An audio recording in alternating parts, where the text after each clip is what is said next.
Hi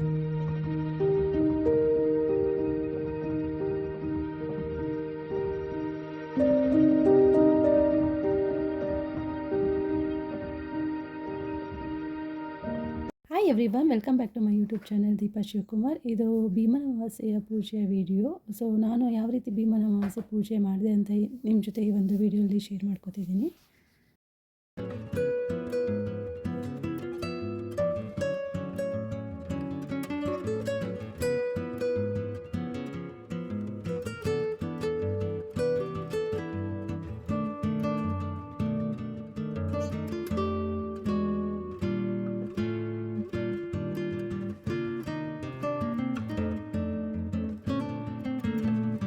ಯೂಶ್ವಲಾಗಿ ನಾನು ಪೂಜೆ ಇದೆ ಅಂತಂದರೆ ನಾನು ಇವತ್ತೇ ಎಲ್ಲ ಮನೆಯೆಲ್ಲ ಕ್ಲೀನ್ ಮಾಡಿ ಮತ್ತು ಸಾಧ್ಯವಾದ ದೇವ್ರ ಮನೆಯೂ ಕ್ಲೀನ್ ಮಾಡಿ ಇಟ್ಕೊಬರ್ತೀನಿ.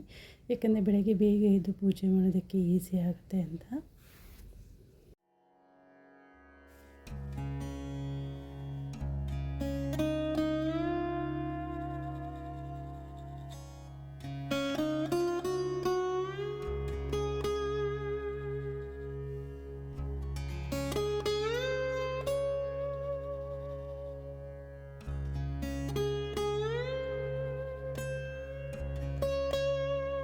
ರಂಗೋಲಿ ಹಾಕೋದಂದರೆ ನನಗಂತೂ ತುಂಬಾ ಇಷ್ಟ. ನನಗೆ ಅಷ್ಟು ದೊಡ್ಡದಾಗಿ ರಂಗೋಲಿ ಹಾಕೋದಕ್ಕೆ ಬರಲ್ಲ. ಸಣ್ಣ ಪುಟ್ಟದಾದರೆ ಹಾಕ್ಕೊಂಡು ಮ್ಯಾನೇಜ್ ಮಾಡ್ಕೊತೀನಿ. ಈಗೀಗ ರಂಗೋಲಿನ ಕಲಿತಿದ್ದೀನಿ. ಮುಂದಿನ ವೀಡಿಯೋಸಲ್ಲಿ ನಾನು ಅದನ್ನು ನಿಮ್ಮ ಜೊತೆ ಶೇರ್ ಮಾಡ್ಕೊತೀನಿ.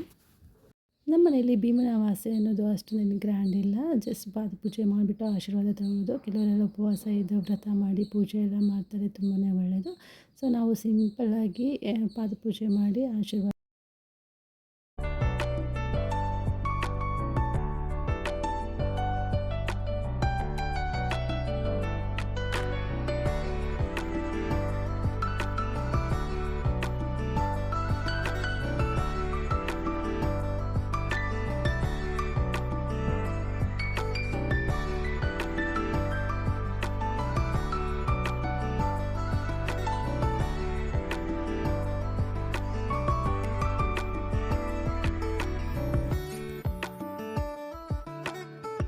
ಇನ್ನು ಗಂಡನ ಪಾದ ಪೂಜೆ ಎಲ್ಲ ಮುಗಿಸ್ಕೊಂಡಿದ್ದಾಯಿತು. ಇವತ್ತಿನ ಅಡುಗೆ ಬಂದು ಸೌತ್ ಇಂಡಿಯನ್ ಮೀಲ್ಸ್. ತುಂಬಾ ಚೆನ್ನಾಗಿ ಬಂದಿತ್ತು ಅಡುಗೆ, ಟೇಸ್ಟ್ ಅಂತ ಎಲ್ಲನೂ.